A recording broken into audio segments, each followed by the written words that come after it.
আপু তুমি বলেছিলে তোমাদের বাড়ির ওই রুম সম্পর্কে আমাদের একটা গল্প বলবা।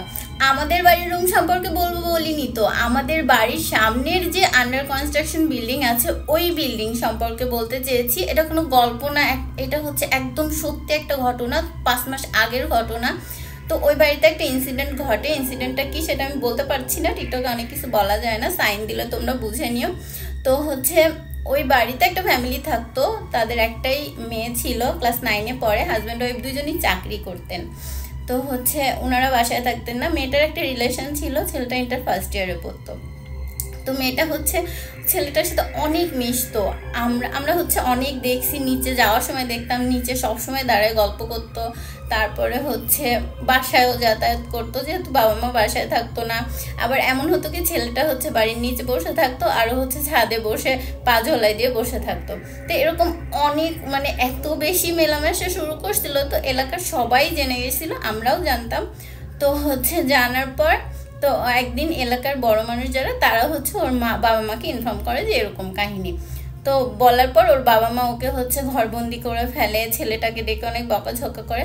তো এগুলো নিয়ে মেয়েটা খুবই হচ্ছে রাগ হয়ে যায়, বাবা মার সাথে অনেক খারাপ ব্যবহার করে। তো তখন করে কি ওর বাবা মা ওকে একদিন ঘরবন্দি করার পর ও হচ্ছে ঘরের মধ্যে ওদের ফ্যানটা ইউজ করে। তো ফ্যান ইউজ করার পর ওরকমই হচ্ছে ও ভেতর থেকে দরজা আটকায় দিয়ে রেখে দিছিল।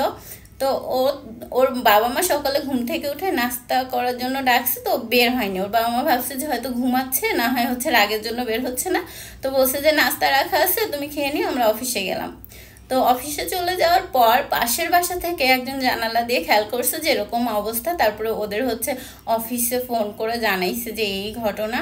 তো তারপর তারা আসছে, এরপর ওকে হচ্ছে নিয়ে আসছে, বের করে নিয়ে আসছে।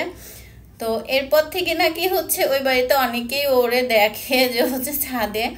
তো এইগুলো আমি কখনো দেখি নাই। তো এখনো হচ্ছে ওই বিল্ডিংটার কাজ বন্ধ আছে।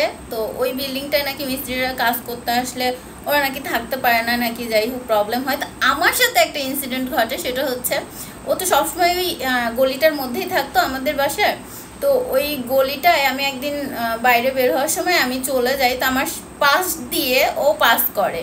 তো এরকম অনেক হয়েছে, মানে রোজ তো মানুষ কথা বলে না কারোর সাথে। তো আমি পাস করে চলে যাওয়ার পর আমার মনে আসছে যে আচ্ছা ও তো নাই, আমি ওরে কেমনে দেখলাম বলে হচ্ছে আমি আবার পিছন দিকে ফিরে আসছি, এসে আর দেখি যে নাই তো নাই।